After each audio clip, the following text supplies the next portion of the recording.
سلام رفقا، امروز میخوایم این سیویمون رو رنگ کنیم. قراره که صفحهش و پایش قهوه‌ای بمونه و مابقی کار سفید بشه.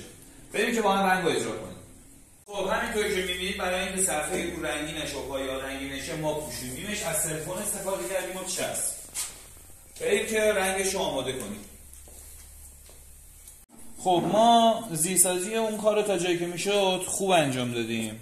سعی کردیم تمیز باشه. الان رسیدیم به بتونه.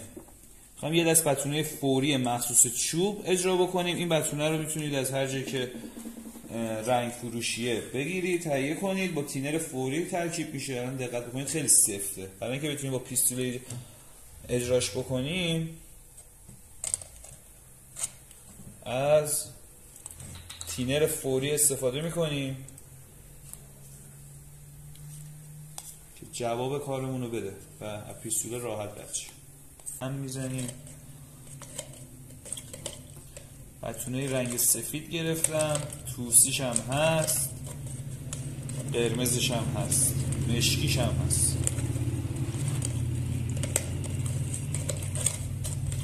وقتی با تینر ترکیبش میکنید به این حالت شل میشه، مثل رنگ میشه. پیستوله میتونید راحت اجراش کنید، ولی خب بتونه است. قشنگ کثیفی کار، درزی داشته، زخمی شده باشه کار، همه رو قشنگ نشون میده. خوب هم میزنیم. اگه نیاز باشه تینر اضافه میکنیم، اگه نیاز باشه بتونه اضافه میکنیم. خب سلام میاد. نکات امنیتی رو رعایت کنیم. ماسک، دستکش خیلی مهمه.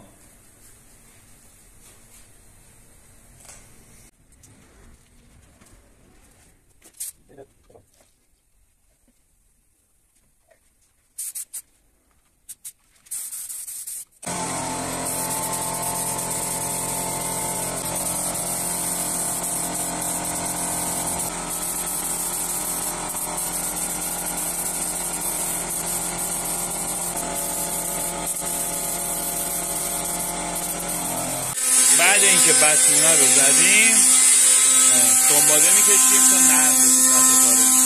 بعد هر جا که نواقص داشته باشه رو دوباره با بتونه دستی پر میکنیم. خب نواقصش رو با بتونه پر کردیم، سنباده دستیش هم زدیم.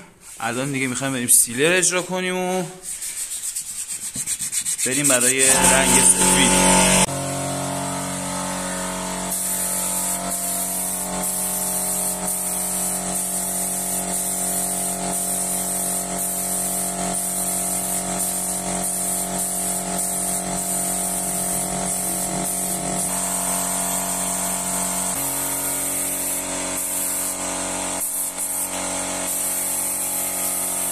خب 2 دست سیلر خورده، داریم سنباده دستیشو میزنیم که بریم واسه اجرای رنگ نهایی.